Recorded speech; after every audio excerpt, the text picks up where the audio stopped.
So I'll lean over. I'll lean Pacers here on the money line. What's going on, guys? Welcome back to the channel. Today's NBA picks are for Wednesday, May 28th. We got Game 5 here, Western Conference Finals. Shout out to my free picks yesterday. Told you guys Pacers and the over, a perfect 2-0. So hopefully you guys took those free picks. And that's why I open up all these videos. And I say, hey, if you're new here, subscribe. I give out an absurd amount of winning free picks on a daily basis. I give out my picks on every game, every day. That includes MLB baseball. So guys, make sure you subscribe to my channel. Be sure to drop a like on the video as well and leave your comments down in the comment section below what you think of tonight's game. Updated numbers and premium.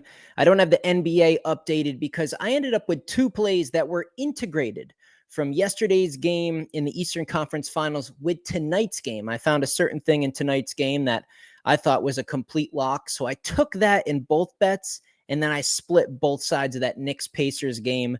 Obviously didn't quite get there with the alternative spread on the Knicks. But I told you guys in yesterday's video, I expected a much closer game.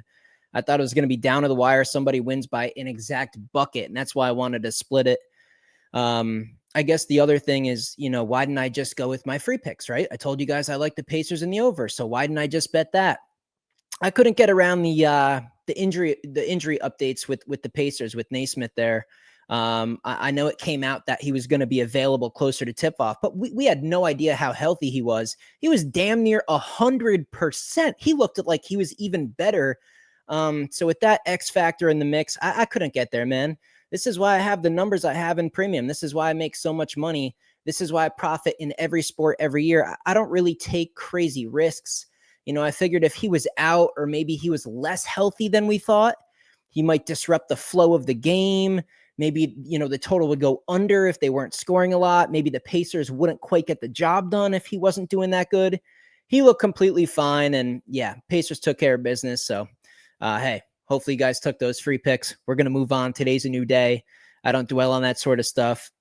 You can see MLB updated as well. The worst MLB loss I've had in 3 years. Ridiculous, man. The Diamondbacks, I went 2-1. So we had a winning day in terms of the picks, but right around even, you can actually see I dropped it down 0.2 units because the other ones, the 2 winners we had with the Twins on the money line and the over in the Dodgers game, those came through, but only at a half unit apiece. I had 1.2 units on the Diamondbacks run line -1.5. They were up 6-0 against the Pirates. What? You couldn't cover a run line? You were up 6-0, like more than halfway through the game. So, hey, man, that's MLB. Like, it doesn't happen a lot, but once or twice, those things happen in baseball. It's a unique sport. Hey, that's why I manage the bankroll, right? At the end of the day, we go 2-1, lose a little bit. We move to 61 wins, 45 losses, 4 ties, up about 3 units of profit. So we only got a little bit left here in terms of meat on the bone for NBA. Once NBA is completely out of our hair, we're going to lock the fuck in with baseball. Not worried about it one bit. I think I was even down in the month of May last year in baseball. It's not really the focus in May. It's when you get deeper into summer and that sample size builds. Things get a lot more predictable. So MLB will absolutely get scorching hot. I encourage you guys to scroll through my videos last year. I was just consistently going on runs like I am in the NBA right now. 32-13, was doing that stuff in baseball all summer long last year. We're going to be doing that again. So, hey, out of all these daily predictions here on the YouTube channel, if you guys do want my best bets, danspicks.net. I put the link to my website right down in the description for you. You go down there, you can get a week of picks, month of picks, doesn't matter. Everybody goes on the same exact text list. I send everything right to your phone. What plays I like, the odds of those plays, how many units to put on each one. You just copy the text over time. Your bankroll grows. It's that simple. But let's pick more winners today, man. Today's video, let me pull up Outlier Sports here. Should be here. Oh my God, maybe it's not. There it is. There it is, hiding in the back section. So let's start off with just a little breakdown again of kind of the matchup. So this is obviously the Timberwolves offense versus defense. And I do want to start off the video by just saying this here. All right, it's not the start of the video. It's the start of the breakdown, I guess. Look, Minnesota's better on the road, man. I mean, I said this repeatedly. They are better on the road. I'm not counting them out in this game. I think that would be foolish to just completely, just say, oh, this is over. They're throwing in the towel. I think this is a better team on the road. So I definitely take that with a grain of salt. Free throw rate looks good here. Should be getting to the line. Offensive rebounding, 14th versus 16th. Kind of mid there. The turnovers, though, are definitely concerning here. For the Timberwolves, we see they're tied for 18th there, 14.4 a game. And Oklahoma City, the defense is first. They're ranked first, causing about 16.6. So hopefully the turnovers aren't a huge problem here if you do like the Minnesota side. But I definitely understand that you can see it all over the board here, even in field goal percentage, points, 2 points, and 3-point percentages. Those are all advantages here for the Oklahoma City Thunder defense here. We can switch it over to the other side, though. Let's go to defense for the Wolves versus offense for OKC. And, I could see some rebounding issues here for the Thunder. I think they're not going to get a lot of second chance points, in my opinion. Again, turnover percentage, not a big deal. Effective field goal percentage, not a big deal. Everything else is about even. So, yeah, I don't really see Minnesota really causing too much havoc here for the Thunder. I think if there's going to be havoc from a potential side, it more than likely would be the Thunder kind of getting to the Wolves. But again, the Wolves are in a desperate spot and they're a better team on the road. Let's look at the total here. We're looking at, what are we up to now? 220.5. Interesting. So when betting a total in a game like this, you kind of have to pick and decide how you think the game's going to go. And based on your kind of guess on the game script and how the game's going to go, it's very easy to make your decision on this number. I think we can assume, at least for the most part, we're going to get decent offense at the minimum, out of Oklahoma City Thunder here. At home, role players should be better.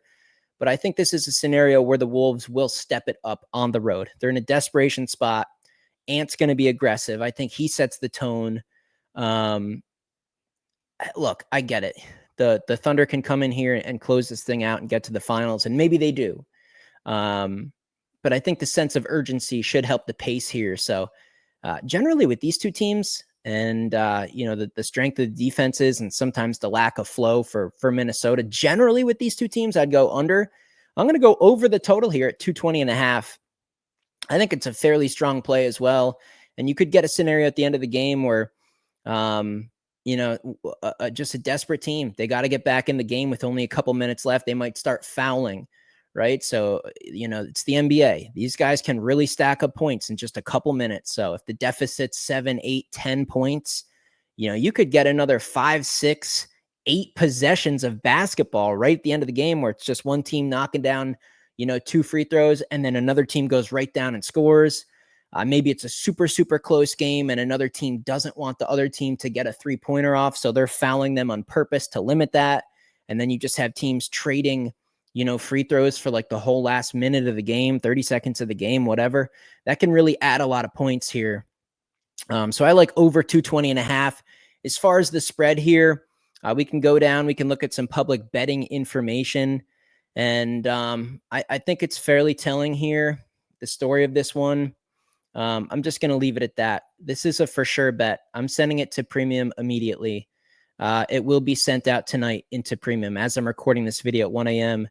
The spread of this game is 100% a solid 1.1 unit play. I will be betting the spread in this game. I'll also be betting a first half certain wager. I'll also be betting some team total stuff for both sides in this game. So if you guys want all my picks, get on the text list. But with just respect to people who pay for my premium, I have to reserve the spread pick for them. It's definitely being sent out. I'll just leave it at that. I'm very confident in the side in this game.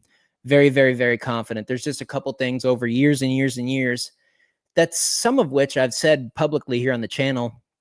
So if you want to play detective, you can go back through my videos and kind of find out what I'm thinking. But I think the stars are aligning for a perfect spot. But hey, with discipline and being a professional here, we're going to keep it 1.1 units on the spread pick. So I'll leave you guys with that. We can look at some props. If anything sticks out here, you guys know you can get on Outlier for an entire week for free. How about this one? Anthony Edwards failed to exceed 12 2-pointers. Just the attempts, man. 16 of his last 19 games. Only averaging 8.4. He's just not getting the shots off. Now, he kind of had a problem with that in the last game, so you could say it's kind of a bounce back spot for that. Maybe he's more aggressive. He's going to get his shots. But hey, the data is the data. So maybe want to consider right there under 12 2-point shot attempts. Maybe he's just firing 3 balls and just going to the rim and getting fouled to actually get the 2-pointers off is different. So maybe consider the under on that. But hey, you guys can hop on here on Outlier for free for an entire week. And yeah, I'm very confident with this game. I have a nice little pile of picks I'm going to send out. And in my opinion, it's going to be a for sure winning day. I'm really excited for this game and the whole rest of NBA season. 32-13 runs, just outstanding. I'll update the numbers after the game tonight concludes. So leave you guys with that. Good luck with everything you decide. Catch you guys in the next video.